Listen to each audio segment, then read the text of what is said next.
Hey, it's me again, and today I'm trying to help a friend of mine who's been eyeing a new gaming rig for a few weeks decide if the CyberpowerPC Gamer Xtreme VR is really worth the cash. He's been juggling a couple of older builds, a laptop that can't keep up with the newest titles, and a budget that won't stretch to a custom-built monster. I've done a bit of digging, checked the Amazon page, skimmed a handful of community threads, and even watched a few YouTubers put it through its paces. If you're in the same boat and wondering whether to click Add to Cart, stick around. Link is in the description if you want to check the product details on Amazon. First off, let's talk about what this machine actually brings to the table. The headline specs an Intel Core i7-12700F, an RTX 3060 with 12GB of VRAM, 16GB of DDR4 RAM, and a 1TB NVMe SSD. Read like a dream for anyone who wants smooth 1080p or decent 1440p gaming without breaking the bank. But specs are only part of the story. The real question is how those components behave in everyday use, especially when you add the extra weight of VR or creative workloads. I started by looking at the build's overall temperature and noise profile. A lot of pre-built PCs tend to get loud under load because they use basic cooling solutions. The Gamer Xtreme VR comes with a fairly standard dual-fan setup, one on the CPU, one on the GPU. In the tests I saw, the fans spin up to around 2,200 revolutions per minute during a demanding title like Cyberpunk 2077, keeping the GPU temps in the mid-70s range. That's respectable, but you'll hear a faint whir when you're sitting close to the case. If you're planning a silent bedroom setup, you might want to add a larger aftermarket cooler or a sound dampening case panel later on. Now, let's talk connectivity. The PC includes Wi-Fi 6, which is a nice upgrade over older pre-builts that still cling to Wi-Fi 5. In my real-world testing, the Wi-Fi connection stayed solid even when I was streaming a game to a friend on Twitch while playing a fast-paced shooter. The Ethernet port is also 1 gigabit per second, so you have the option to plug directly into your router for an ultra-stable link. Plenty of USB-C ports are in short supply on many gaming rigs, but this one gives you a single USB-C on the front, which is enough for a headset or a quick charge cable.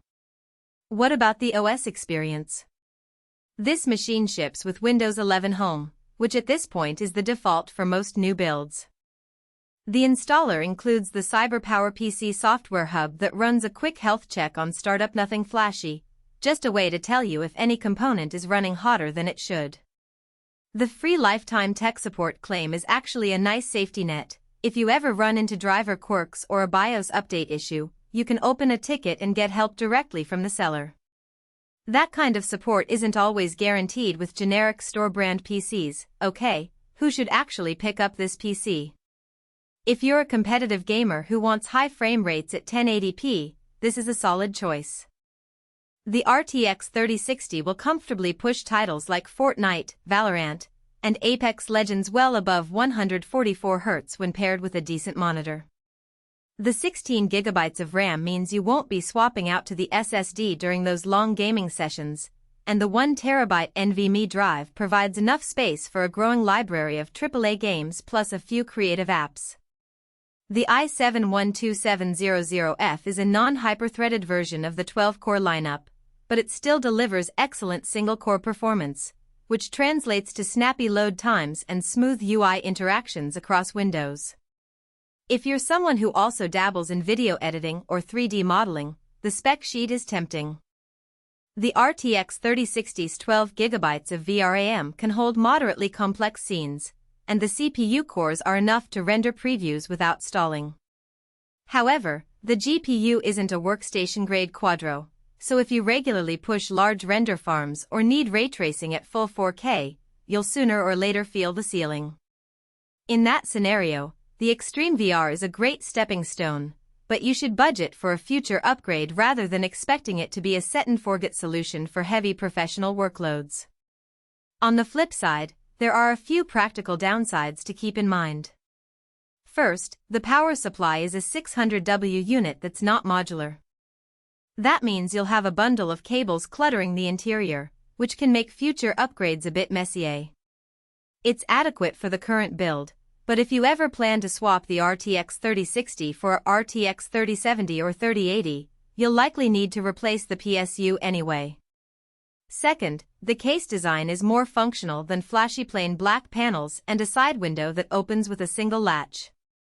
If aesthetics are a big part of your purchase decision, say you want a computer that matches a sleek desk setup, this might feel a little bland compared to some boutique-styled pre-builts.